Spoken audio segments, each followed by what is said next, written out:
bitch that I want.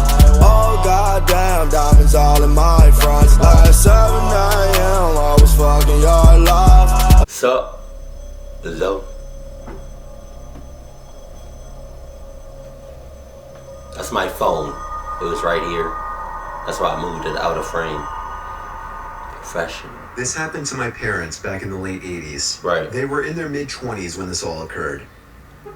My parents decided to go camping in cool California. When they got there, it was kind of late. My mom was sitting down on a log while my dad was unpacking the truck. While sitting down, she heard walking around the campsite, so she went and quietly told my dad she heard something walking around. Okay. They got the hell out of there just in case. Yes, bitch. Yes. I would have did the same shit. They drove about 3 miles down the road with their headlights off so they wouldn't be followed. What the fuck? Once they got there, they set up camp and they began to drink their asses off while listening to a boxing match on the radio. Okay. Eventually, they settled in for the night.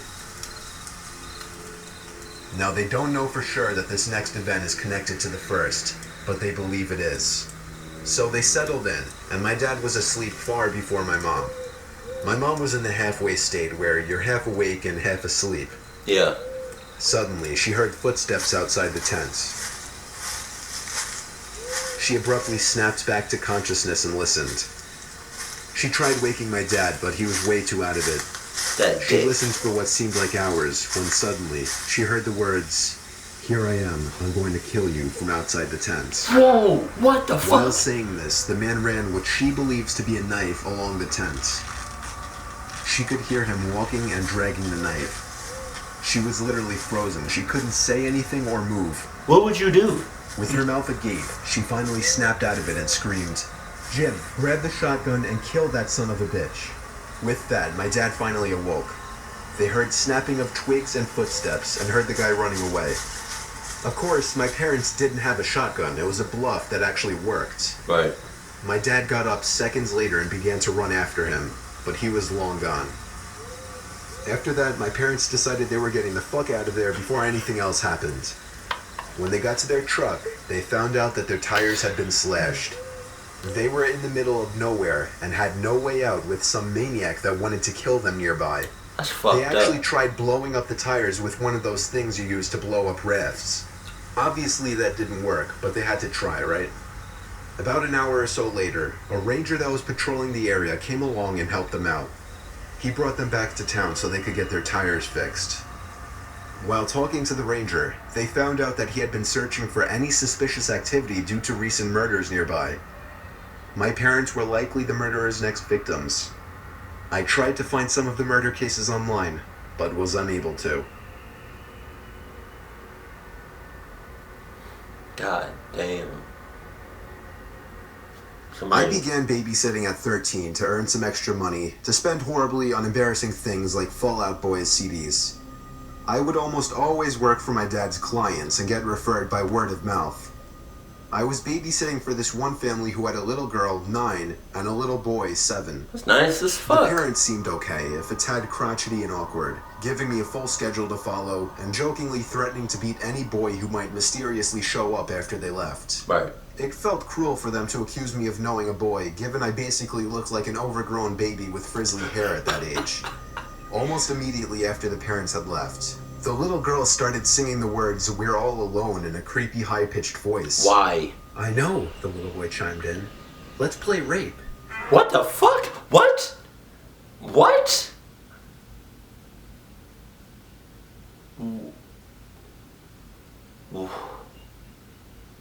Who is he around? Who is that little boy around? Who does he be, playing with, or who does he associate himself with in order for him to say, "Let's play rape"?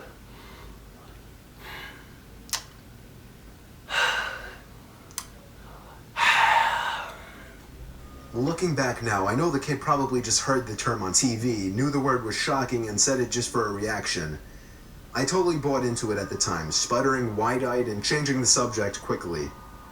These kids were hell for the next hour. I wouldn't let them watch South Park on the TV because their parents did not seem like the type to allow their precious 7 and 9-year-old to watch a show like that. As soon as I said no, the little girl said casually, "Oh, that's fine. We'll just go play PlayStation in the family room. Feel free to watch it out here." But I knew exactly where that was headed. I said they could watch any other TV show in the living room while I made them dinner. The parents had left instructions to make them sandwiches. I could handle that. Before I even got out the bread, I heard a massive crash. It seemed like the little girl had broken a glass. Tutting and pissed, but ultimately with no way to punish her, I cleaned it up while these two incredibly weird kids watched with wide eyes. Dumping the broken glass into the trash, I went back to making the sandwiches. I am a vegetarian, so while the kids had chicken, I made a simple salad one for myself. Right. Just as I was finishing, the little boy screamed out in what sounded like an exaggerated scream of pain. Nonetheless, I ran over to the couch in the living room to check on him. My ankle, he howled kind of dramatically, flopping back into the couch. By the way he yelled it, I could tell he was a horrible actor. While I tried to figure out how he had allegedly hurt his ankle, the little girl slipped out of the room. Peripherally, I was aware of this, but didn't really pay it any mind. I was focused on this little boy pretending to be in pain. He kept saying, I went to stand, but it hurt too much. I don't know. He kept saying this over and over until his eyes suddenly flicked to just behind me where I could see the little girl standing with a perturbing smile on her face. And just like that, he was miraculously healed. At this point, I was just thinking these kids were really weird, craved attention a little too much, and probably needed more parental involvement. Whatever, I was 13 and that $60 was only 4 hours away. I set out the sandwiches for the two to eat at the dining table. Then I went to get us all soda and returned. After pouring soda for both of them, I realized they hadn't even taken a bite of their sandwiches yet. I asked them what they were waiting for.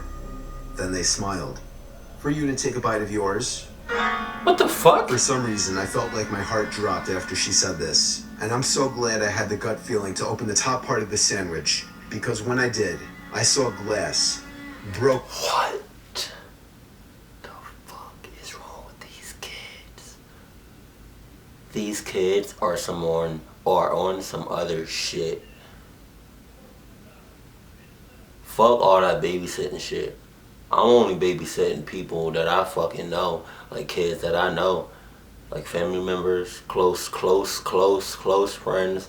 Like I'm not babysitting no random ass kids. Fuck all that shit. No. What the fuck? What? Glass. Broken glass that I'd put in the trash. I stared in horror at the two kids staring at me with menacing grins. I lost it, shouting at them, explaining they could have easily injured my mouth. What's wrong with you two? Instead of crying or apologizing or pretending to be ashamed or confused, these two little fuckers began laughing. Not like kids. It was too low. It wasn't that silly, typical kids laugh. It was low and threatening. I'll never forget that noise. Those sons of bitches. My immediate reaction was, these kids are too young to be laughing like that. I called my older sister, cried about what happened, and she came and stayed there with me. Kill them bitches. We left the house with chills after the parents arrived. I never babysat for those two again. I wouldn't. What I can't get past is the level of premeditation that went into sprinkling that broken glass into my sandwich and the totally remorseless way they responded to my getting upset. They were unlike any two kids I've ever met before. That's that shit. Hey, fuck all that. Hey, nah, you can't trust nobody. Especially kids and badass baby This kids. happened 3 years ago, August 2013 at the time I'm writing this. Right. I'm 25 years old, and a few years ago, me and 4 of my buddies who are all the same age as me were on our way to New Hampshire for a vacation. Or a one-week trip, rather, to a small getaway home that my buddy Johnny owns. It's in a very rural area, which is ideal for hunting, skiing, off-roading, paintballing, and overall just having a nice rural escape from the city. Why New Hampshire, you may ask? Well, apparently his grandparents owned the land as their own little vacation spot before they passed, and he didn't want to sell it. This was the first time he'd be going up there for a whole year. We had a late start to the day, so we left Massachusetts around 3 o'clock, And after making a bunch of stops on the way there, we were finally just about there at about 7:30. It was starting to get dark now, and the isolated country roads were a bit spooky at this hour. We pulled onto the property off the dirt road, and Johnny slammed on the brakes and said, "Oh my God." We all looked at the home and saw the front door was open, and Maddie, one of my other buddies, pointed out the flashlight shining around inside the home that we could see through the window. Shit. "Dude, we gotta get the fuck out of here," I told him. Johnny did something that surprised all of us next. He stepped on the gas, approached the home, and laid on the horn for a good 10 seconds. The lights coming from inside the home went dark, and there was now nothing but a dark, unlit home with the front door open in front of us. Don't go in that bitch. Johnny was like, "Alright, let's go," as he aggressively left the car, ready to confront whoever was in there. What? We all followed behind. Johnny ran up the front porch, stormed into the home, flashlight in hand, and started yelling like a maniac. You idiot. My heart was racing as I entered the home. Johnny told Maddie to run down to the basement with him, while me and the two others scouted the main floor. We all used our phones as flashlights. The electricity wasn't turned on yet, of course. Alec checked the kitchen, Amir checked a small bedroom and bathroom, while I checked a master bedroom down by the end of the home. It was seemingly empty, but I was afraid to check any of the closets. I reached out my hand closer to the doorknob of one of the sliding closets, but that's when I heard Maddie and Johnny screaming from the basement. Dang! Oh. At the same time, the closet door in front of me pulled open with force, and somebody emerged quickly, grabbing me and locking me in a hold. What the fuck? Before both of my friends ran downstairs, I got their attention by yelling, and they came to my aid. They both pulled the guy off of me, and he ran out of the house. We all ran downstairs expecting to find more intruders, but found something much more disturbing. Not only were we greeted to a putrid smell, but we were also immediately greeted to the gruesome sight of two dead bodies. Not just clean, unwounded corpses, no. These were bloody, missing limbs. Blood was splattered on the concrete floor. It was the most disturbing thing, no doubt, I have ever seen. We all ran as fast as possible out the house in an effort to find the man who attacked me, but it just wasn't possible. Forests surrounded the house, and it would be pointless. The sheriff's department came to investigate. It became a huge scene with police lines, people taking pictures and fingerprints and everything. The two victims were identified as Indian barbershop workers. The cause for the murders is, as far as I know, unknown. I would refer you to Johnny for more information, but I'm not going to invade his privacy and leak his information to strangers like that. Respect. When we went home, we didn't speak to each other for about a week. We were all emotionally scarred in a sense, at least for a while. Now, it's nothing more than a story to tell. Hey, man. Hey. Alright, so, first one. Right. I'm going to tell y'all what I would have done in that camp tent, outside.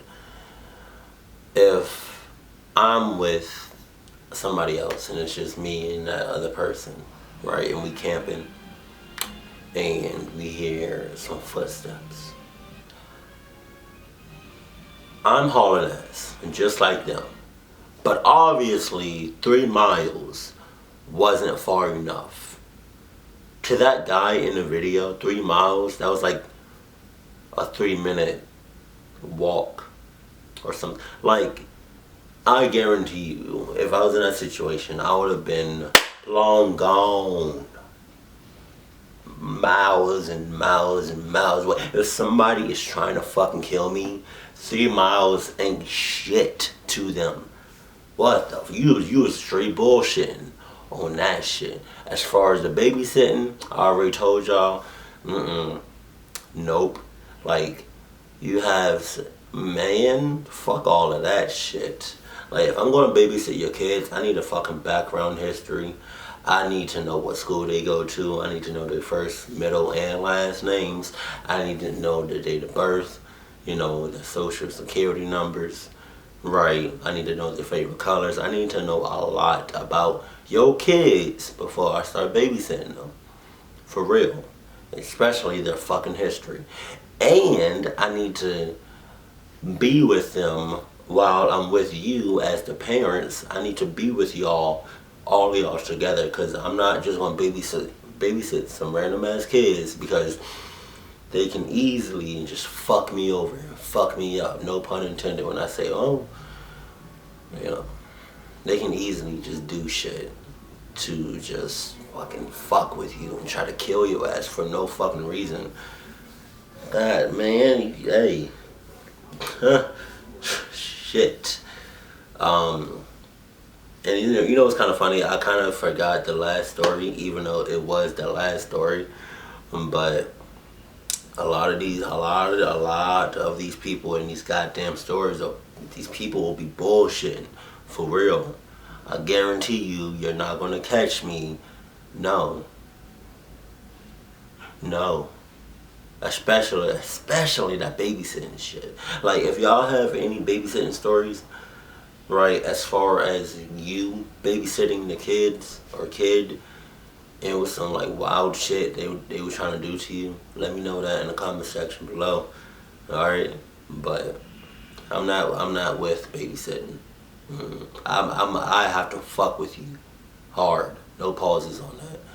I have to know you really fucking good. Cause everything seems all fine and dandy, all laughs and smiles, right? You know, when you're not in the house and you're out and about, you're at your job, you at a fucking playground, you out with your friends, but in the house, right, behind closed doors, it's free game. It's hey, they can tell you, you know, what goes on behind what goes on, in the house, but they could easily be lying. So I need to know you. I need to know you before I can babysit you. Give me about 4 or 5 years of really knowing you, and then maybe I'll consider it. Yeah, but there's something really wrong with my voice, and I don't know why. Yes, I do. But yeah, man, with all that being said, keep it cool, keep it classy, and I love you. Stay happy, my family.